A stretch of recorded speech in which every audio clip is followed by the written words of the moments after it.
Hello, my commerce candidates. Welcome to another class. Today, we are tackling a topic that is an absolute banker in your exams, aid to trade. Now listen, this is one of the most important and frequently tested topics in WAEC, JAMB, and NECO. If you can master what we're about to cover, I promise you, you're on your way to scoring very high in both the objective and theory questions. So, let's get right into it. Okay, let's start with the official definition you see on the screen. So what are aids to trade? Think of them as the helpers of business. They are the support crew that make sure the main event, which is, buying and selling, goes off without a hitch. They are not trade itself, but they make trade possible. This definition right here is the foundation for everything else we're going to cover today. So you might be asking yourself, why all the focus on this one topic? And you know what? That is an excellent question. Understanding why it's important is the key to unlocking those high scores in your exams. Let's break down exactly why the examiners love asking about aids to trade year after year. Now, have a look at this. This topic is so practical. I mean, Nigeria is a massive country, right? So how do you think ground notes from Kano actually get to the people who need them in Lagos? It's not magic, it's aids to trade.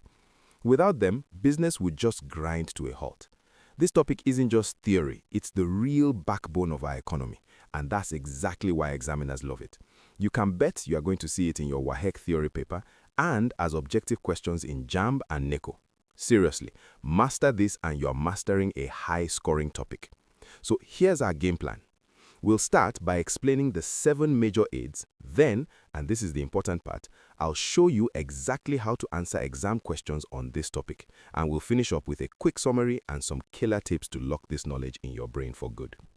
All right, let's get into the main content. We're going to break down the 7 major aids to trade one by one. I need you to pay close attention here because understanding the function of each one is absolutely crucial for your exams. This table right here is your perfect overview, a great cheat sheet. As you can see, these are things you see every single day, from MTN ads on TV to downfall trucks on the highway. Each one has a specific job to do. So let's break them down one by one. First up, we have advertising. Look, if a producer makes the best product in the entire world, but nobody knows it exists, has any trade really happened? Of course not. Advertising is what bridges that information gap. It's what tells people, hey, this thing is available, this is what it does, and this is where you can get it. That's the very first step to making a sale. Next up is banking. You should think of banking as the engine of trade.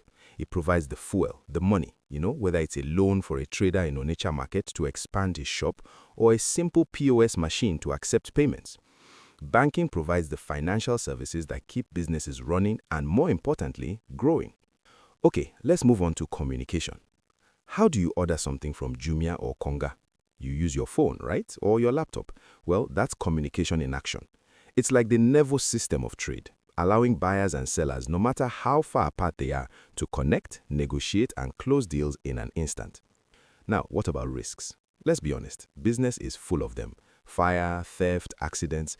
This is where insurance steps in. It provides a safety net. So, by paying a small fee, what we call a premium, a business owner can trade with confidence, knowing that they are protected from huge potential losses. Okay, everyone, pay close attention to this slide. Examiners absolutely love to ask about these principles in theory questions. You must know them. For example, utmost good faith. That's a fancy way of saying both the insurer and the person being insured must be completely honest with each other. No secrets. Make sure you can list and briefly explain these for your exam. Now, you might not immediately think of tourism as an aid to trade, but trust me, it's a very important one. When a tourist from, say, Germany visits Obudu Cattle Ranch, they spend foreign currency, euros or dollars, on hotels, food, and souvenirs. This is what we call an invisible export. Nigeria is earning money without physically shipping a product. It's a powerful engine for economic growth. Let's talk about transportation. Now, this one seems straightforward, but it's absolutely vital. Goods produced in a factory in Ogun State are of no use to anyone until they reach the consumers in Maiduguri. Transportation moves them from the point of production to the point of consumption. And in commerce, we have a special name for this. It creates place utility. It makes goods valuable by putting them in the right place. And finally, we have warehousing. Think about it. Some goods like farm produce are harvested seasonally but are needed all year round. Warehousing solves this problem by storing them safely until they are needed. So the key phrase here is that warehousing creates time utility. It ensures goods are available precisely when consumers need them, not just when they are produced. Fantastic. So now you understand the 7 aids to trade. But knowing them is only half the battle. Now let's look at how to apply this knowledge to score maximum marks in your examinations. This, my friends, is where we separate the A students from everybody else. Let's look at a real theory question from a past WAEC paper. This is a classic. Now notice the instruction carefully. They don't just ask you to list them, they ask you to explain how each facilitates trade. That second part, the explain part, is where you earn the big marks. So, how do you answer it perfectly? This slide shows you exactly how. For each point, you state the aid and then you directly link it to how it helps trade. Notice how each explanation uses a keyword like creates awareness, provides capital, or protects against risk. This is exactly what the examiner is looking for. Don't just list, explain the function. Okay, let's quickly tackle these objective questions. For the JAMB question, the keyword is capital. So which of these provides capital? Transportation moves goods, advertising creates demand, warehousing stores goods. Only banking provides loans and capital. So C is our answer. Now, for the NECO question, you have to be careful. They try to trick you. Options A, C, and D mix in parts of trade itself, like import and retailer. Remember, aids to trade support trade. They are not trade itself. Option B is the only one that lists only the support services. Excellent work.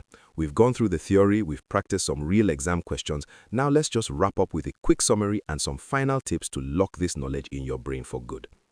And here it is all in one place. My advice, take a screenshot of this. This table is your ultimate revision tool for this topic. Each aid is matched with its main function. Go over it, memorize it, and you'll be ready for any question they can possibly throw at you. You are a commerce champion. You have everything you need to smash any question on aids to trade. If you found this lesson helpful, please like this explainer, share it with your classmates and friends who are also preparing for WAEC, NECO, and JAMB. And please subscribe to our channel right now so you don't miss the next topic.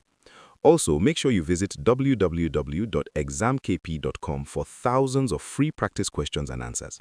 Let's smash these exams together.